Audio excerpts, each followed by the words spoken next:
Hey guys, welcome to the studio. It's Sunday, it's Valentine's Day, and I'm in the studio, which leads to some problems. So I will only stay here in the studio for maybe 2 hours. Just like get the initial stuff of work done, working a little bit on music, and share with you some advanced mixing and kind of progressing in a song techniques. Because like writing a song, probably most people can do. Like, I don't know, at least EDM and pop stuff is pretty simple. You got your chord progression, like vocals, a main melody, and then it's all about refining it and getting it to the finish line. That's what makes the difference between an idea and an actual finished song that could be released. And I have a song, doesn't have a name yet. I got really cool vocals, and it's stuck between the idea and actually finishing it. And there are some small techniques that will help you to get that more pro, finished, polished kind of sound. So let's get started.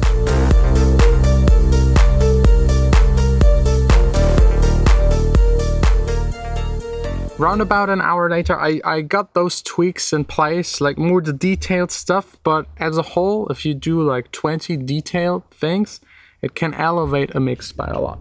So let's start definitely with the kick. The kick is the most important in almost all kinds of music that have a kick or a forward to the floor kind of rhythm. Also like for trap, hip hop, urban, pop, everything. Kick is important. It's the biggest part of the mix. It's the lowest usually in frequency, and it takes up the most space. So controlling it can make or break a song. Let's start with like the kick version I had previously, or maybe let me first play you the entire part of the song so you know what's going on.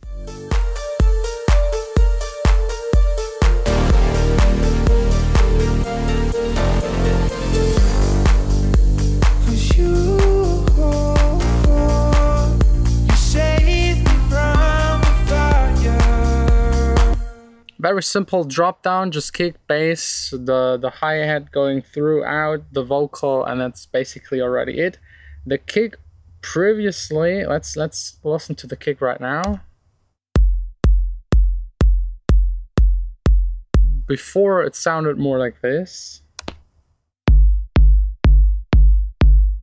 The old one is more good like for techno, old school stuff. It sounds more like an 808, 909 kind of kick. It could work, but not for this kind of song. And especially nowadays, music makes kicks shorter and tighter to again have the biggest element not as big and make everything else bigger. And I'm using a kick too for shaping my kicks. I find it a lot easier and faster than using samples, because samples, you rely on the sample. Either you have your 10 kick samples that you love, but if you want to change anything on the kick to make it fit to the song, to the key of the song, you have to try and tweak it, and you're very limited. Right here, you can do anything. You can see the waveform, and now let's take the old kick and tweak it a little.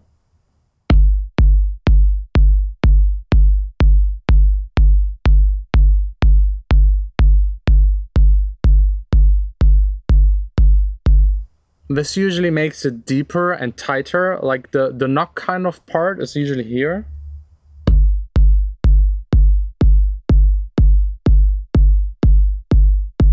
Sometimes you want that, sometimes you don't want that. If we now compare again the kick that I'm actually using, it is a lot shorter and it sounds a lot tighter. Still has that nice click that I absolutely love, like a knock click kind of thing in between. It's hard to describe, but you can layer it in here with like click 1, click 2. We can also check what it sounds like without the click.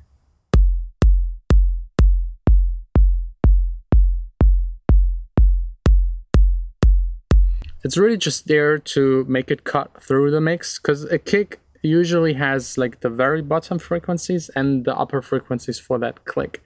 And you want that click to cut through, so it gives the illusion that the listener can always hear the kick and it's not masked. And the sub part is just like for the bass and the oomph kind of, and you have to control those two separately. You can do it here, you could do it with an EQ by just raising the upper frequencies or lowering the lower ones.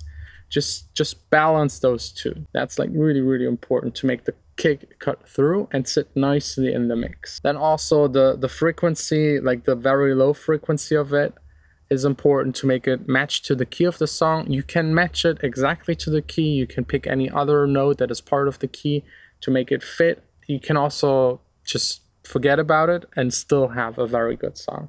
Doesn't matter that much, but it's definitely something you should try out every time you're working on a kick. But yeah, the shorter one, the snappier one, the clickier one is definitely the way to go for this song.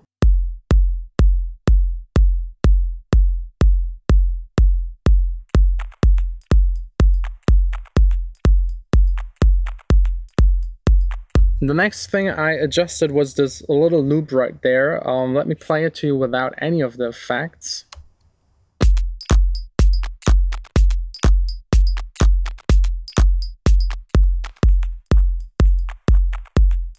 I butchered it quite heavily because I didn't want everything to be in there. Like I don't like using loops, so I definitely cut away a lot of frequencies that were resonating.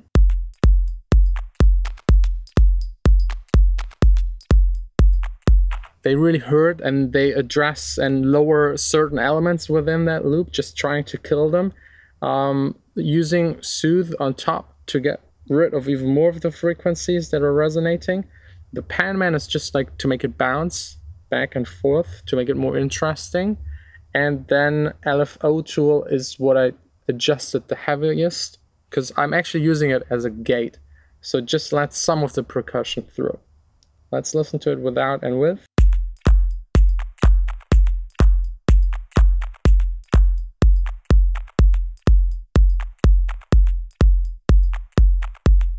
It sounds a little awkward if you solo it, but within the mix it actually makes totally sense. And you just like listen for the click of the kick if I engage and disengage the LFO tool.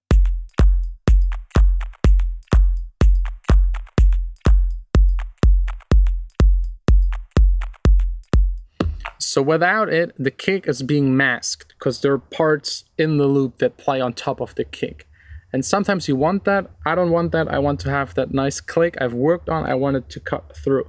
So I'm sidechaining this entire loop heavily, and also very important to make sure you sidechain it before the kick, because sometimes the sidechaining is a little slow and only starts right after the first transient of the kick, and then you miss that click again. You want it to cut through the entire mix. Like it just cleans everything up a lot. The kick is really that important. It should be like standing on its own, at least the very, very front part of it. That's at least what I personally like. Next up, the bass. It actually consists of 2 layers.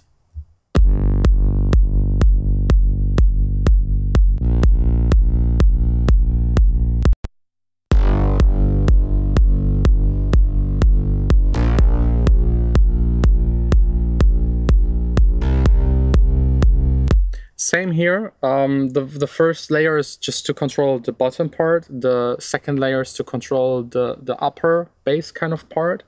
And yeah, there is distortion on it. LFO tool to sidechain it again. OTT to just like give it those upper frequencies. And yeah, I don't know. OTT is just like, it makes everything sound modern and very typical electronic dance music like, but don't overdo it. And also here you can hear when it's running with the kick together, the kick is still audible.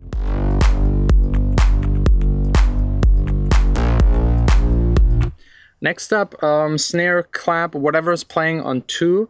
Here it's really important to get the timing right. I personally love it when the clap or the snare has a decay or reverb on it, so that it exactly stops when the next kick hits. It gives it that kind of sucking towards the kick kind of feel that really helps to emphasize the groove and help the entire song.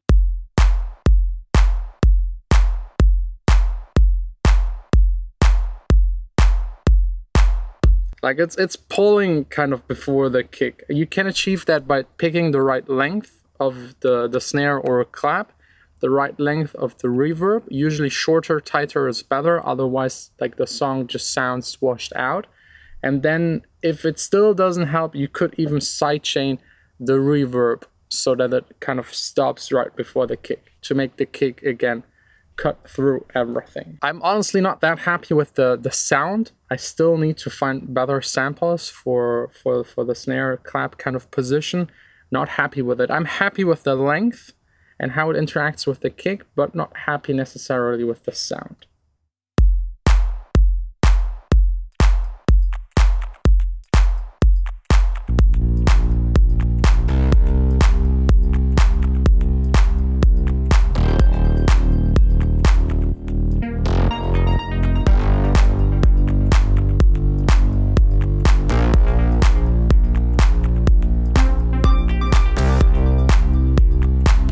That's just like a little noise at the end and like a random synth playing random notes, just like to give it atmosphere, fill it out. Because I want this part to be very like empty and precise and just like make the vocal kind of shine. I'm not done with the processing on the vocal. This might take an entire day to get it right. And I might need to ask the singer or songwriter to re-record some bits in here. But like the first draft is kind of cool, like the mood is the right one. That's the most important. 'Cause you saved me from the fire.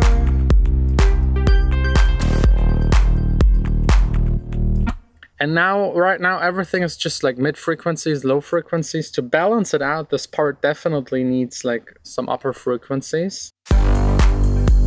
'Cause you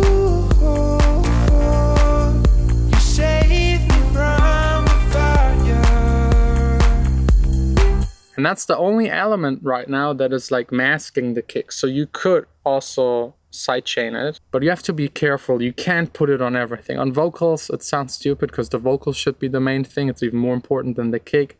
Lead synthesizers, be careful with it. Maybe just sidechain the lower frequencies. Here on the hats, let's try it really quick to make it like an enormous sidechain. It will probably start pumping and sound weird. You will be able to hear that it's ducking in the hat. 'Cause you saved me from the fire.